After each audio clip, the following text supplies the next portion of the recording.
যদি আহিব বিচাৰে গুৱাহাটীলৈ যদি আহি আপোনালোকে শ্বিলং যাবলৈ বিচাৰে তেনেকৈ পল্টন বজাৰ থানাৰ সন্মুখতে বা কিনাৰতে মানে তাতে কেব পাই যাব আপোনালোকক তাতে আপোনালোকৰ 8,000 বা মানে আপোনাৰ 6,500ৰ তলত আপোনালোকে একো গাড়ীয়ে নাপায়। ছুইফ্ট ডিজাৰ আছে, ইকো ভেন আছে, আৰ্টিকা আছে, এল্টো আছে।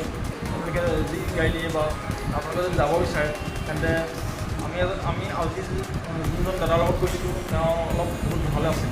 এতিয়া আমি মৰ্ণিঙতে লগ পালোঁ আৰু দুখন গাড়ী আমি কথা পাতি দিছিলোঁ, আমাৰ দাম দৰ নিমিলিলে সেইকাৰণে এজনক পালোঁ।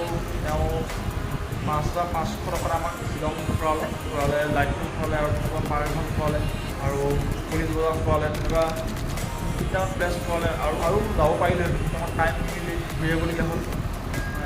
5,500 টকাত আমাক ধুনীয়াকৈ ফুৰালে আৰু তাতকৈ কমত আপোনালোকক কোনো দিব নোৱাৰে। মই 100% গাৰণ্টি কৰিছোঁ আৰু তেখেতৰ নাম্বাৰটো ডেছক্ৰিপশ্যনত দিয়া থাকিব, আপোনালোকে যদি আহে যোগাযোগ কৰিব পাৰিব।